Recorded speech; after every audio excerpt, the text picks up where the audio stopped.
Hi, I'm Nikki Lechniak, and welcome to this episode of the 502 Report. Well, cities across the country are facing budgetary shortfalls, and Louisville is no different.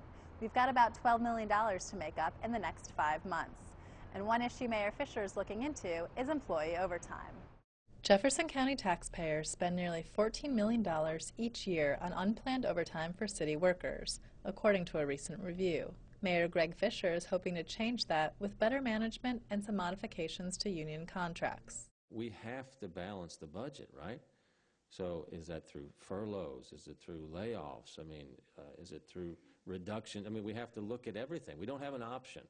So I'm hoping, and they have been good partners as part of our city for a decade, that we can all sit down and say, how are we going to solve this problem together? That's the only way we're going to ultimately solve it. Overall, the city spends about $23 million on overtime. Only about a third of it is planned in the budget.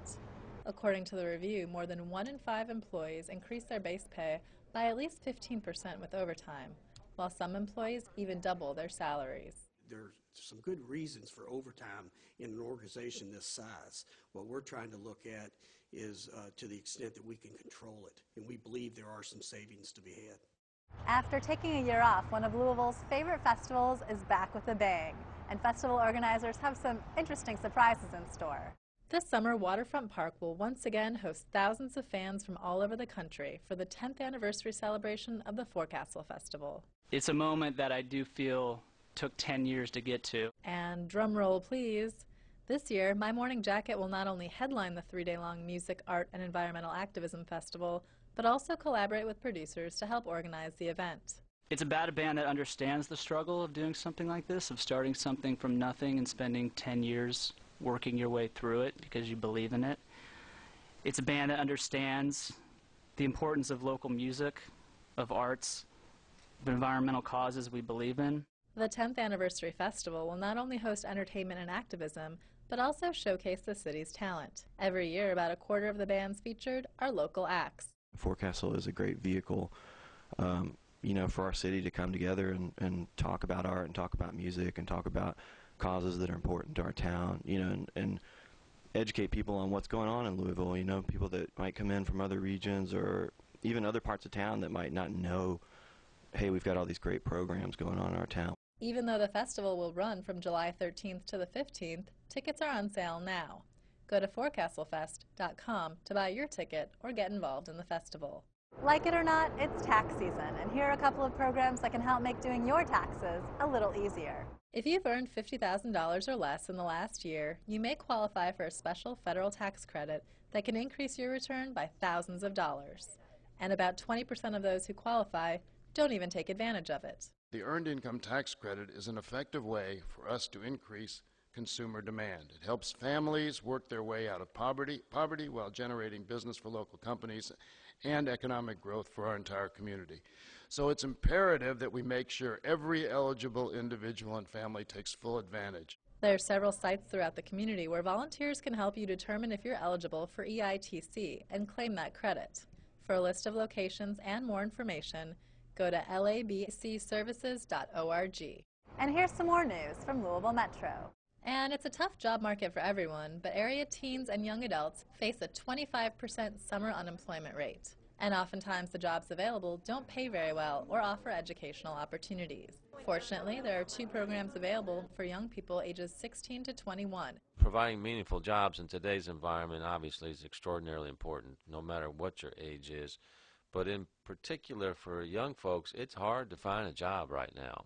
This is the worst recession that we've had economically since the Great Depression back in the early 1930s. The 7th Annual Youth Opportunity Showcase gives young people the chance to meet and talk with a variety of local employers who are hiring for the summer. The showcase is Saturday, February 18th from 10 a.m. to 2 p.m. at the Kentucky International Convention Center. Young people interested in applying for jobs should dress for an interview and bring an ID and copies of their resume. Take it as a kind of a personal challenge to yourself. For some people, you got to come out of your comfort zone and say, okay, I'm getting in a new environment now, whether it's in the school or on the street or with your buddies on the basketball court. Now you're playing a different game. The game is getting a job, and the game is being in the school of business. And last year, 33 local employers stepped up to hire 221 young people during Kentuckiana Works' 7-week Summer Works program. This year, city leaders are encouraging businesses to donate to the program or hire some young people. Louisville is on its way to becoming a healthier city. The Childhood Obesity Prevention Award includes $150,000 in funding, and Mayor Fisher says it will be used to extend the outreach of Louisville youth advocates by allowing them to take fresh food to those who need it. It will also go toward educating young people to initiate change in their own neighborhoods. The award celebrates Louisville's efforts to increase awareness of healthy eating and to provide healthy food where it is needed. If you're interested in learning more about diabetes, Louisville's Department of Public Health and Wellness is offering a free class this February. You'll learn more about the disease, how to manage it, and stay healthy. Classes start Thursday, February 2nd at the Catholic Enrichment Center at 2 p.m. First, I just stuck with it real good, but I've swayed away. And besides, after all this time, my diabetes is kind of going out of control. These classes are very beneficial. Call 574-6663 for reservations or more information. Over the past 3 months, more than 60 cases of shigellosis have been confirmed in the Louisville area, about the average number of cases per year in Louisville. There's no magic to hand washing. It's being vigilant and doing it consistently again and again. The two big issues are, number one, making sure you wash your hands for long enough.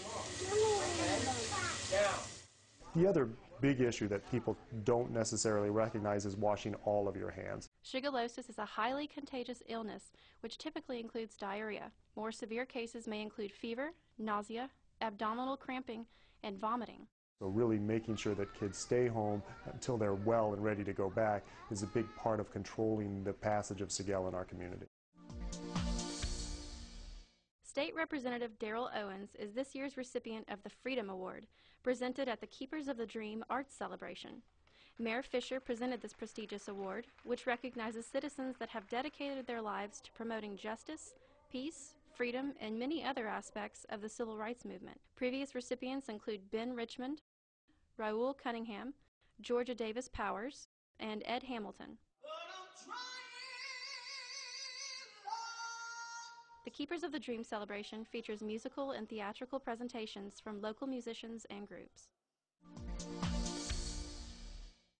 And it may have been a chilly January day, but that only made cyclocross competitors turn up the heat at Eva Bandman Park for the UCI Masters Cyclocross World Championships. About 500 masters-aged men and women over 30 from 11 countries and the United States participated in the event, which was held outside Europe for the first time ever. The race is the first of 3 cyclocross world championships that'll be held at Eva Bandman Park. And next year, Louisville will host 2 more races. For more information on the upcoming events, go to louisville2013.com. Thanks for joining me on this episode of the 502 Report. Until next time, take care.